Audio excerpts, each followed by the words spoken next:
ஜெபம் செய்வோம். எல்லா நன்மைக்கும் கிருபைக்கும் ஊற்றாயிருக்கிற பரமபிதாவே, கடந்த ஆண்டு முழுவதுமாய் கண்மணி போல எங்களை பாதுகாத்து எங்களையும் எங்கள் குடும்பங்களையும் ஆசீர்வதித்து எங்கள் கைகளின் பிரயாசத்தையும் எங்கள் போக்குவரத்தையும் ஆண்டவரே உம்மிடத்திலே நாங்கள் வேண்டிக் கொண்டவைகளையும் நன்மையாய் எங்களுக்கு தந்து ஆசீர்வதித்தவரே, உம்மை நாங்கள் மனதார துதிக்கிறோம், உம்மை ஸ்தோத்திரிக்கிறோம். ஆண்டவரே, உமக்கு நன்றி செலுத்தும் இந்த அருமையான அர்ப்பின் ஸ்தோத்திர பண்டிகை ஆராதனை வேளைக்காக நாங்கள் நன்றி செலுத்துகிறோம். இந்த ஆராதனை மூலமாய் உம்முடைய நாமத்தை நாங்கள் மகிமைப்படுத்தவும், தேவரீர் எங்களுக்கு செய்த எல்லா நன்மைகளை நினைத்து நன்றி பெருக்கோடு கூட உமக்கு ஸ்தோத்திர காணிக்கைகளையும் ஆண்டவரே விளைவின் பலன்களையும் கைகளினால் சவதரித்த பொருட்களையும் உமக்கு கொடுத்து உம்மை கனப்படுத்துகிற இந்த திருநாளிலே எங்கள் மத்தியிலே பிரசன்னராயிருந்து ஆசீர்வதிக்கும்படியாய் நாங்கள் ஜெபிக்கிறோம். ஆரம்பம் முதல் முடிவரைக்கும் உடைய பிரசன்னத்தால் எங்களை வழிநடத்தும் இயேசுவின் நாமத்தில் தாழ்மையோடு கேட்கிறோம் ஜீவனுள்ள பரமபிதாவே, ஆமேன். அருமையானவர்களே, இந்த பண்டிகை ஆராதனைக்காக சிறப்பான ஆராதனை முறைமை வடிவமைக்கப்பட்டிருக்கிறது. வழிபட அழைப்பை நாம் சொல்ல சபையார் யாவரும் மறுமொழி சொல்லும்படி உங்களை அன்போடு நான் கேட்டுக்கொள்கிறேன். அர்ப்பின் ஸ்தோத்திர பண்டிகை ஆராதனை முறைமை வழிபட அழைப்பு. உன் பொருளாலும் உன் எல்லா விளைவின் முதற் பலனாலும் கர்த்தரை கனம் பண்ணு என்ற வார்த்தையின்படி கர்த்தர் நமக்கு அருளிய கிருபையின் ஆசீர்வாதங்களை எண்ணி அவரை கனம் பண்ணவும் மகிழ்ச்சியோடு கர்த்தருக்கு ஆராதனை செய்யவும் வாருங்கள்.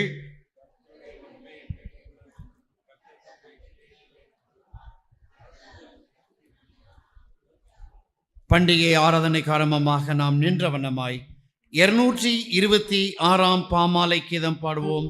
பாமாலை எண் 226. காலந்தோறும் தயவாக தேவரீர் அளித்திடும் பலவிதமான நன்மைக்காக என்ன ஈடுதான் தகும். பாமாலை 226.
Setia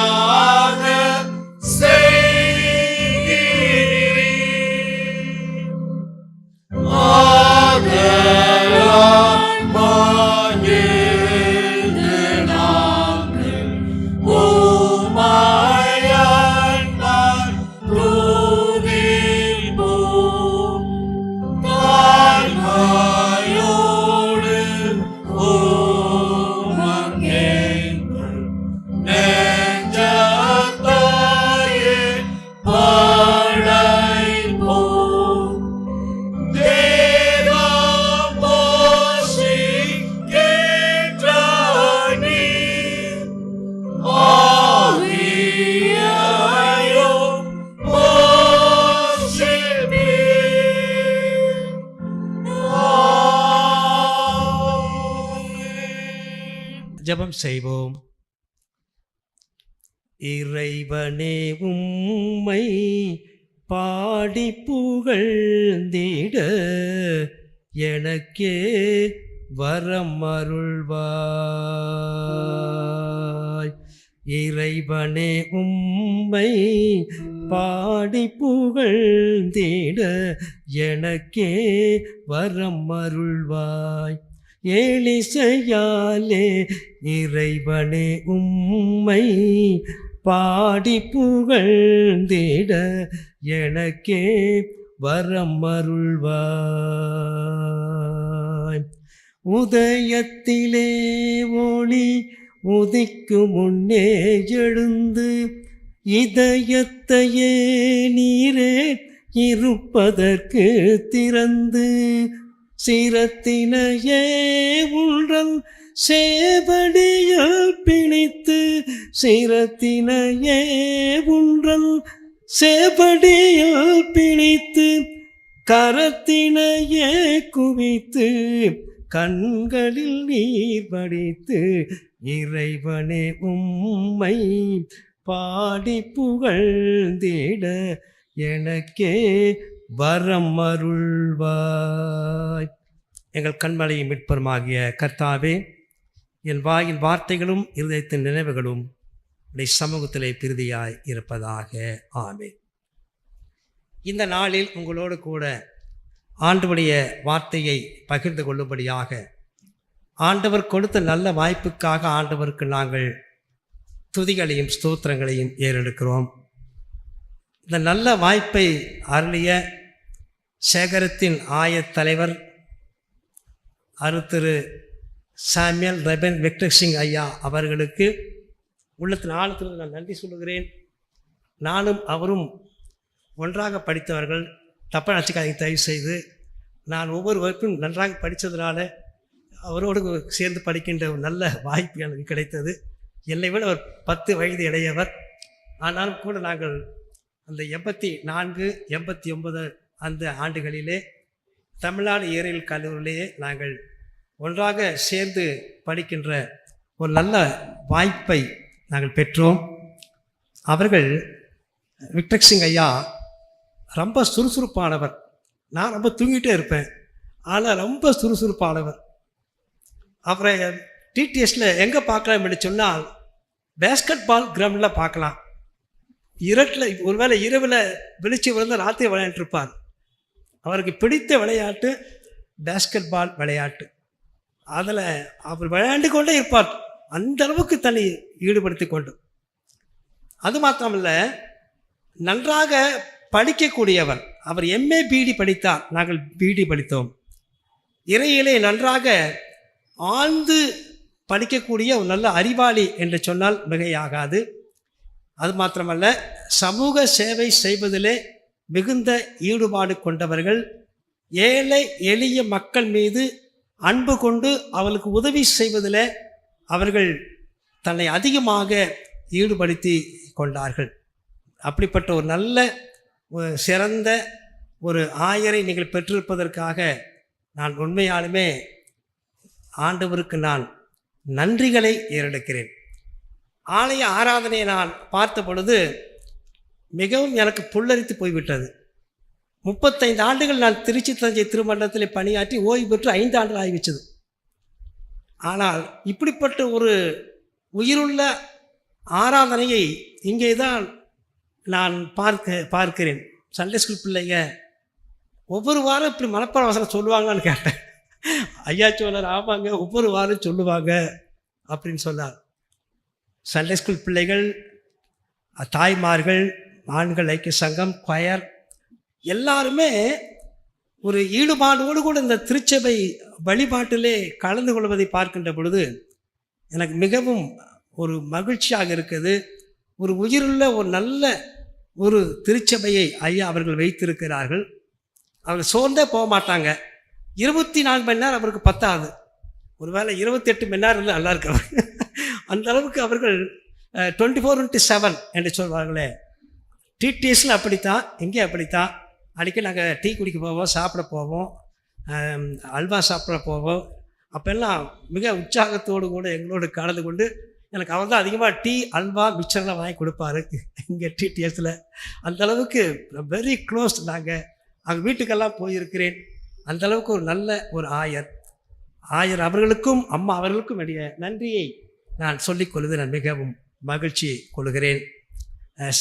இங்கே இருக்கின்ற உதவி ஆயர் ஜோசப் ஐயா, இமானுவேல் ஐயா, இளம் குருவானவர்கள், ஆண்கள் ஐக்கிய சங்கம், பெண்கள் ஐக்கிய சங்கம், கொயர், பெரியவர்கள், தாய்மார்கள் அனைவருக்கும் என் சார்பாகவும் என்னுடைய மனைவி சார்பாகவும், ஏன்னா நான் ரிட்டையர்ட் ஆகி 5 வருஷம் ஆச்சு, எந்த திருச்சியும் சொல்ல முடியாது. குடும்பத்தின் சார்பாக உங்கள் அனைவருக்கும் என்னுடைய நன்றி கலந்த வணக்கத்தை சொல்லிக்கொள்கிறேன். செயலாளர் திரு ஆல்பர்ட் கர்னான் ஐயா அவர்களுக்கும், பொருளாளர் விஜிமோன் ஐயா அவர்களுக்கும், கமிட்டி உறுப்பினர்களுக்கும் என்னுடைய உள்ளம் கனிந்த நல் வாழ்த்துதலை சொல்லிக் கொள்வதிலே நான் மகிழ்ச்சி கொள்கிறேன். என்னுடைய சாட்சி மாத்திரம் 1 நிமிஷம் மாத்திரம் எனக்கு கொடுக்கப்பட்ட டைம் 10:30க்கு ஐயா முடிக்க சொல்லிட்டாங்க, ஏலம் இருக்கிறதுனால. அதனால் என்னுடைய சாட்சி மாத்திரம் நான் சொல்லிவிட்டு, நான் ஏன் ஸ்தோத்திர பண்டிகையை கொண்டாட வேண்டும் என்று 3 காரியத்தை உங்களோடு சொல்லி விடைபெற நான் விரும்புகிறேன். 2020ஆம் ஆண்டிலே நாங்கள் ஒரு ஊழியத்திற்கு போய்விட்டு வந்த உடனே எனக்கு கொஞ்சம் காய்ச்சல் வந்தது. மே மாதம் 10ஆம் தேதி மருத்துவமனைக்கு என்னை அழைத்து சென்றார்கள். என் மகனும் மருமகனும், எனக்கு என்னுடைய மகன், மருமகள், பேர குழந்தையெல்லாம் வேலூரில் பணியாற்றி கொண்டிருக்கிறார்கள். அவர்கள் லீவ் எடுத்து விட்டு வந்தார்கள். என்னை தாராபுரத்தில் இருக்கிற மருத்துவமனைக்கு என்னை அழைத்து சென்றார்கள். டாக்டர், நீ பரிசோதித்து பார்த்துவிட்டு உங்கள் அப்பாவுக்கு கொரோனா வந்துருச்சு என்று சொன்னார். 2வது அலை. ஆனால் எங்கள் ஆஸ்பத்திரி எடுக்க மாட்டோன்ட்டாங்க. ஏன்னு கேட்டால், என் பையன், உங்கள் அப்பாவுக்கு வயசாயிருச்சு, 2வது ஊசி போடலை, கொரோனா ஊசி 2 போடலை, சுகர் இருக்குது, ஆஸ்பத்திரி கெட்ட பேர் வந்துடும், அதான் உங்கள் அப்பா தயவு செய்து நீ நான் கூட்டிகிட்டு போயிட்டு சொல்லிட்டாங்க. என்னுடைய மகனும் மருமகனும் இரவு முழுவதும் தமிழகத்தின் பல்வேறு மருத்துவமனைகளுக்கு ஃபோன் பண்ணாங்க. எங்கேயுமே பெட் இல்லை, உங்களுக்கு தெரியும், 2வது அலை. ஆகவே திருச்சியில் இருக்கின்ற எங்களுடைய பேராயருக்கு ஃபோன் பண்ணோம். அப்போ தான் திருச்சியில் ஒரு ஹாஸ்பிட்டல் ஆரம்பிச்சிருந்தாங்க 10 பெட்டோட. என்னை அங்கே கொண்டு போனார்கள். அங்கே ட்ரீட்மெண்ட் ஆரம்பித்தார்கள். 3 மாதங்கள் நான் தனிமைப்படுத்தப்பட்டு படுக்கையில் இருந்தேன். மே, ஜூன், ஜூலை. என்னால் பேச முடியவில்லை, சாப்பிட முடியவில்லை, நடக்க முடியவில்லை. மிகவும் சுகவீனமான ஒரு சூழல். கீழே கிடக்கிற ஒரு துரும்பக்கூட என்னால் தூக்க முடியாத அளவுக்கு மிகவும் பலவீனமாய்விட்டேன். எது சாப்பிட்டாலும் கசப்பு என் வாயில. மிகவும் மோசமான நிலைக்கு நான் தள்ளப்பட்டு விட்டேன். எனக்கு கீபோர்டு வாசிக்கின்ற தம்பி இறந்து போய்விட்டார் கொரோனாவில். எனக்கு தெரிந்தவர்கள் ஐயர்மார்கள் இறந்து போய்விட்டார்கள். எனக்கு ஒரு பயம் பிடித்து கொண்டது. அப்பொழுது மேலறையிலே ஆண்டவரை பார்த்து ஒரு ஜெபம் செய்தேன். என்ன ஜெபம் என்று கேட்டால், ஆண்டவரே, எனக்கு வயதும் ஆகிவிட்டது, கொரோனா மிகவும் கடுமையாக இருக்கிறது, ஒருவேளை மீண்டுமாக நான் பிழைத்து சாப்பிட்டு பேச முடிந்து நடக்க முடிந்தால் உம்முடைய ஊழியத்தை இந்த உலகத்தில் செய்கிறேன் என்று சொல்லி ஒரு பொருத்தனை செய்தேன். ஹல்லேலூயா, ஹல்லேலூயா. உண்மையாலுமே இப்படி ஜெபித்துக் கொண்டிருந்த பொழுது ஒரு நாள் இரவில் என்னுடைய அறைக்கு யாரும் உள்ளே ஒரு 11:30 மணி இருக்கும், உள்ளே வந்தார்கள். என்னை பிடித்து உழுக்குவது போன்ற ஒரு உணர்வு. உங்கள் ஐயருக்கு ஏற்கனவே சாட்சி தெரியும், சாமியல் ஐயாவுக்கு. ஒரு உணர்வு எனக்கு வந்தது, வெடிந்தது. உண்மையாலுமே எனக்கு என்ன ஒரு புதிய பலன் கிடைத்த மாதிரி இருந்துச்சு. என்னுடைய பலவீனமெல்லாம் போய்விட்டது.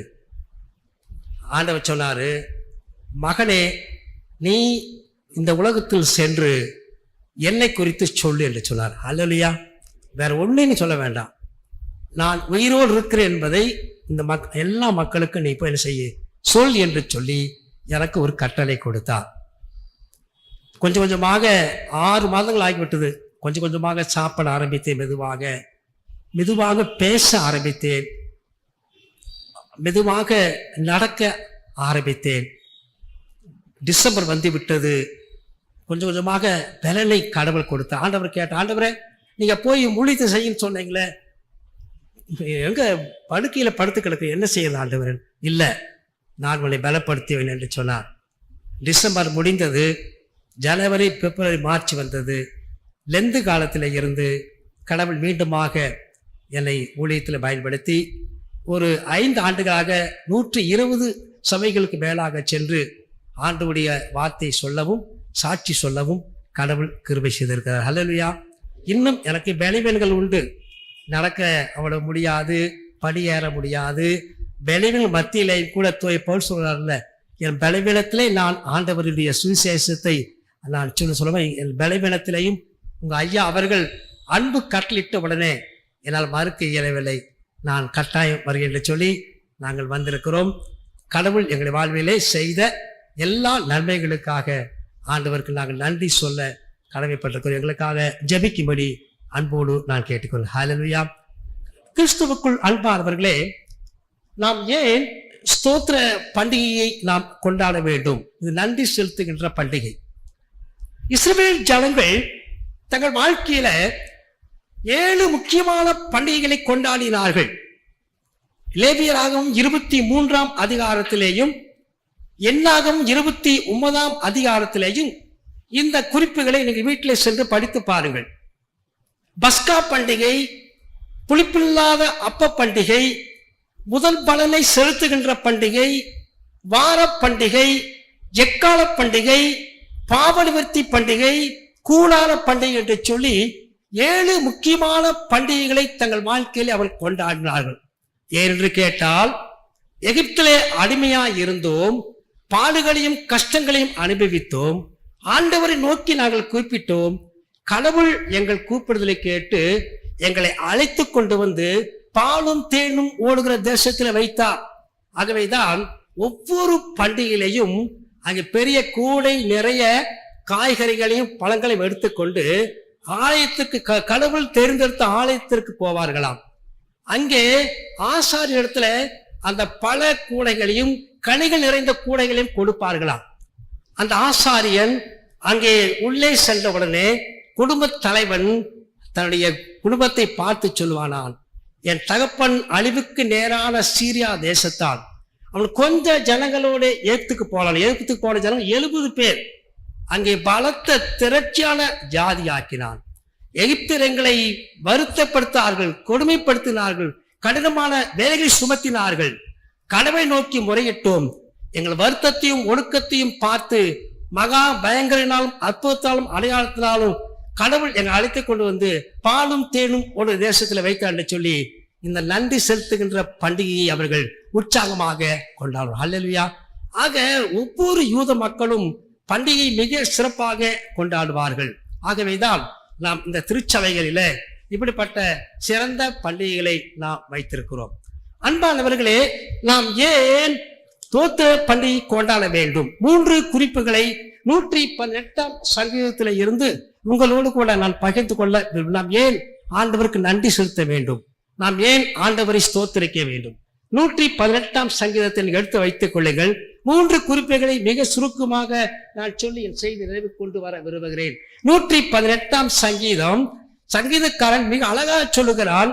1 இருந்து 4 வசனங்களை நீங்கள் பார்க்கின்ற பொழுது 1 இருந்து 4 வரை நீங்கள் பேசி படிக்கலாம். 118ஆம் சங்கீதம் 1, 2, 3 வசனம் படியுங்கள். கர்த்தரை துதியுங்கள், அவர் நல்லவர், அவர் கிருபை என்றும் உள்ளது, அவர் கிருபை என்றும் உள்ளது என்று இஸ்ரவேல் சொல்வதாக. அவர் கிருபை என்றும் உள்ளது என்று ஆரோன் குடும்பத்தார் சொல்வார்களாக. என்றும் உள்ளது என்று கர்த்தருக்கு 1 இருந்து 3 வசனங்களில 4 முறை கிருபை என்ற வார்த்தை அங்கு வருவதை பார்க்கிறோம். ஹல்லேலூயா. கிறிஸ்துவுக்குள் அன்பானவர்களே, நாம் ஏன் ஆண்டவரை துதிக்க வேண்டும்? கர்த்தரை துதியுங்கள், அவரை ஸ்தோத்திரியுங்கள், அவருக்கு நன்றி சொல்லுங்கள். ஏன் என்று கேட்டால், கடவுள் தம்முடைய கிருபையினாலே நம்மை முடிசூட்டி அழைத்து கொண்டு வந்திருக்கிறார். அழையில சொல்லாமா? யோசித்து பாருங்க.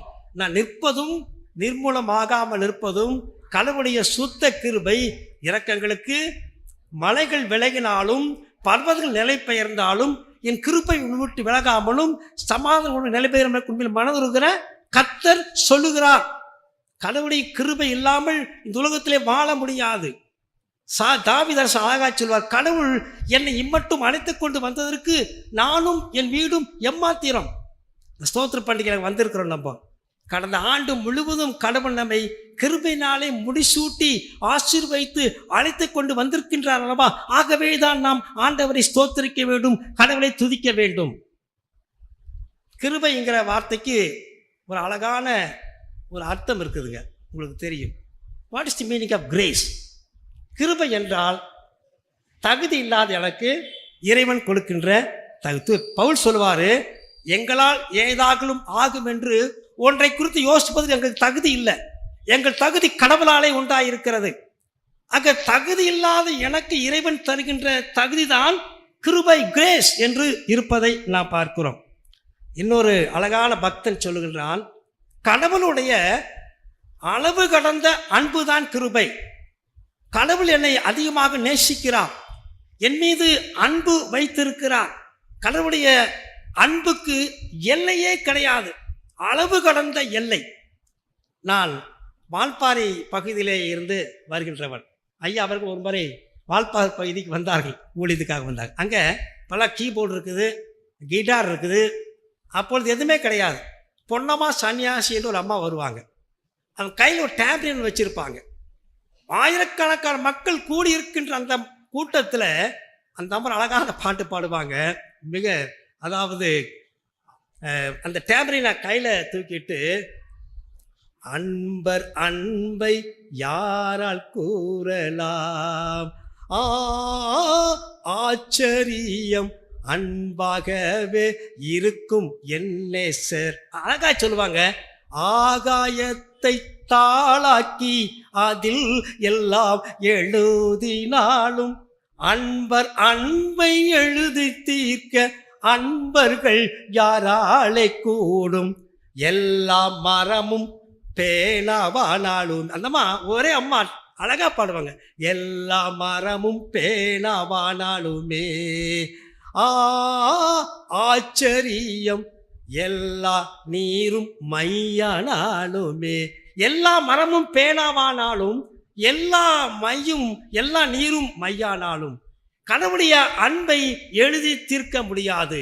அதுதான் கிருபை என்று சொல்லி சங்கீதக்காரன் அழகாக அங்கு சொல்வதை பார்க்கிறோம். இன்னொரு பக்தன் சொல்லுகின்றான், கிருபைக்கு என்ன அர்த்தம் என்று கேட்டால், எழுதப்படாத காசோலை. ஒரு அலையில சொல்றாங்களா, கடவுள் என் கரங்களை கொடுத்திருக்கின்ற பிளாங்க் செக். ஒருவேளை ஒரு மிகப்பெரிய பணக்காரர் என் கரங்களிலே ஒரு செக், பிளாங்க் செக்கை கையெழுத்து போட்டு கொடுத்துட்டு, நீங்கள் எவ்வளோ வேணாலும் எழுதிக்கிங்கன்னா எப்படி இருக்குங்க மனசுங்க? இவ்வளோ மகிழ்ச்சியாக இருக்கும். எங்கிட்ட பிளாங்க் செக் இல்லை, எண்ணமெல்லாம் விண்ணிலே பறகடித்து ஓடும். உடனே யோசிப்பேன், நான் ஒரு பழைய கார் வச்சுருக்கிறேன், வேகனார் வச்சுருக்கிறேன், ஒரு புதிய கார் வாங்கலாம் என்று சொல்லி ஒருத்தர் கேட்டேன், என்ன விலைன்னு கேட்டேன். 3 கோடி ரூபாய் என்று சொன்னார். ஒரு கார் விலை எவ்வளவுங்க? 3 crores. ஓகே, 3 கோடிக்கு ஒரு கார் வாங்க. எனக்கு எங்கிட்ட என்ன இருக்குதுங்க? பிளாங்க் செக் இருக்குது. ஆகவே 3 கோடிக்கு ஒரு கார் வாங்கலாம். நகை விலை 86,000 தாண்டி போய்விட்டது. ஒரு 100 கிலோ தங்கம், 100 பவுன் தங்கம் வாங்கலாம். அல்லது ஒரு நல்ல 4000 சதுர அடியில் ஒரு மிகப்பெரிய வீடு கட்டலாம். அல்லது இப்படி பலவிதமான யோசனைகள் என் உள்ளங்களிலே வரும். என்ன காரணம் என்று கேட்டால், என்னிடத்தில் ஒரு பிளாங்க் செக் இருக்கிறது. ஹல்லேலூயா. அதுவிட மேலானது கடவுளுடைய கிருபை என்று சொல்லுகிறான். கடவுள் கிருபை என்ற ஒரு பிளாங்க் செக்கை கொடுத்திருக்கிறார். ஆகவேதான் இங்கே சங்கீதக்காரன் சொல்லுகின்றான், கர்த்தரை துதியுங்கள், அவர் நல்லவர், அவர் கிருபை என்று. நம்முடைய கிருபையாய் நடத்தி கொண்டு வந்த, அற்புதமாய் அதிசயமாய் நடத்தி கொண்டு வந்த ஆண்டவரை துதிக்க ஸ்தோத்திரிக்க நாம் அழைக்கப்படுகிறோம். இரண்டாவது, இந்த சங்கீதத்தில் நாம் ஏன் ஆண்டவரை ஸ்தோத்திரிக்க வேண்டும் என்று சொல்லி அழகா 118ஆம் சங்கீதத்தில் பாருங்க. 118ஆம் சங்கீதம் 13ஆம் வசனத்தை படிங்க. 118, 13.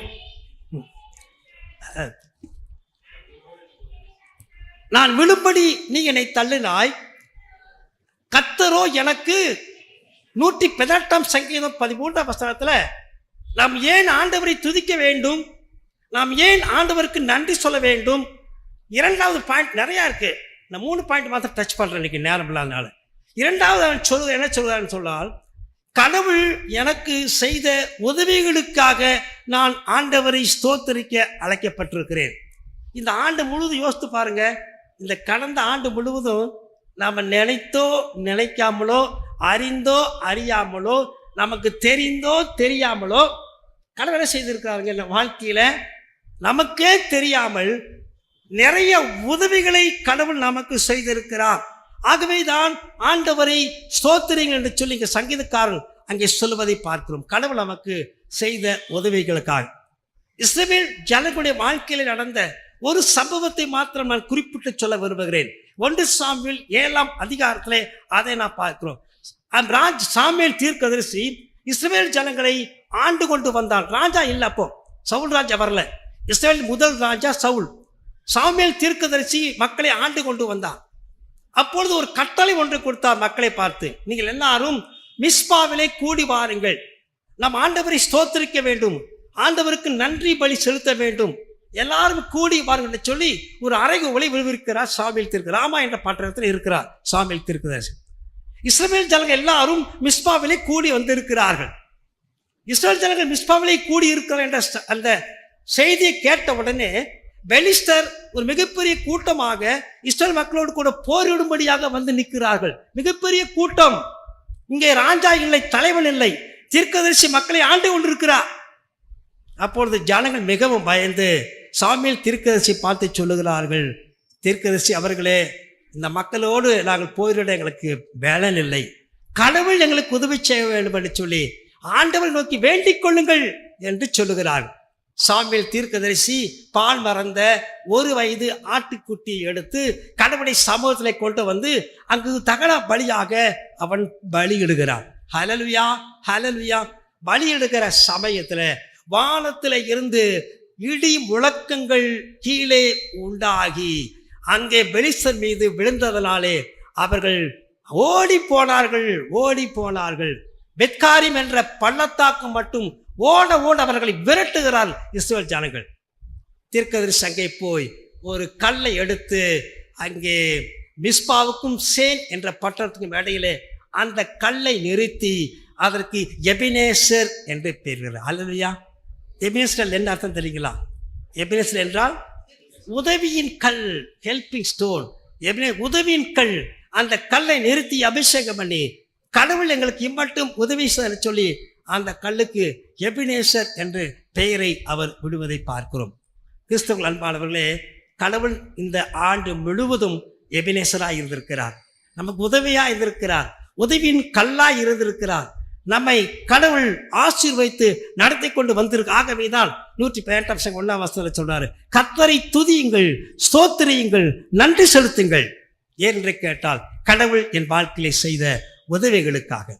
3வது ஒரு குறிப்பை சொல்லி நான் முடிக்க விரும்புகிறேன். 118 சங்கீதம் 14-15 படிங்க.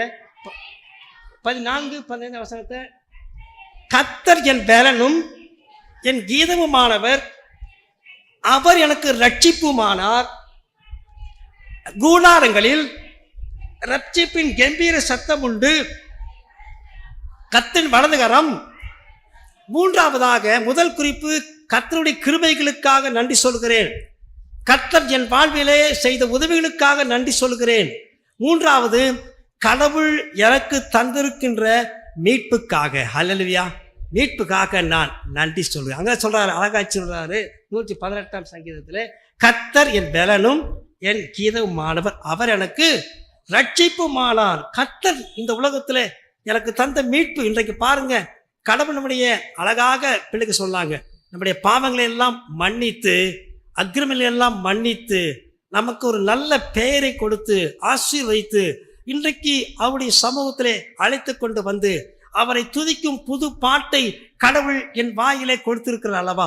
பயங்கரமான குழியிலும் உளையான சேற்றிலும் இருந்து அவரை என்னை தூக்கி எடுத்து என் கால்களை உறுதிப்படுத்தி அவரை துதிக்கும் புது பாட்டை எனக்கு தந்த ஆண்டவருக்கு நான் நன்றி சொல்ல அழைக்கப்படுகிறேன். ஹல்லேலூயா. திருமறையில் எல்லா ஆசீர்வாதத்துக்கும் நிபந்தனை உண்டு. நீங்கள் பழைய ஏற்பாட்டை எடுத்துக்கொண்டாலும் சரி, நீங்கள் கர்த்தருடைய கற்பனையை நீங்கள் கடைபிடித்தால், கை கொண்டால், நீங்கள் கீழாகாமல் மேலாக, வாளாகாமல், பூமியில் உன் வாழை நீடித்திருப்பதற்கு உன் தகப்பனை உன் தாயும்.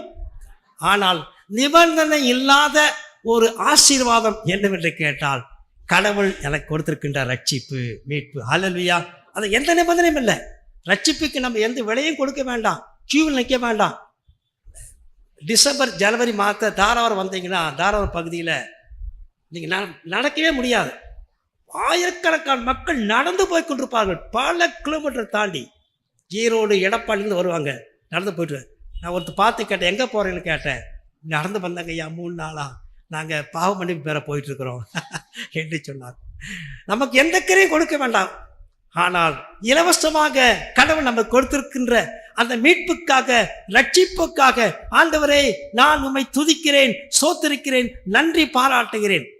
நம்முடைய பாவங்கள் எல்லாம் மன்னித்து அவரோடு வாழுகின்ற ஒரு உன்னதமான வாழ்வை அவருக்கு நாம் கையெடு தந்திருக்கிறார் கடவுள்.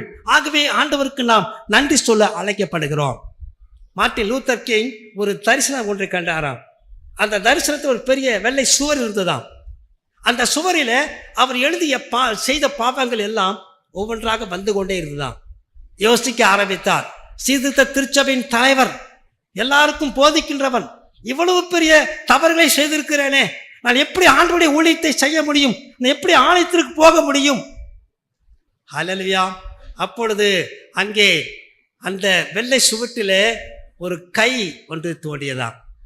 அந்த கையில இருந்து ஒவ்வொரு சொட்டு இரத்தங்களாக கீழே விழுந்து அந்த பாவங்களை அழித்து கொண்டு வந்ததாம்.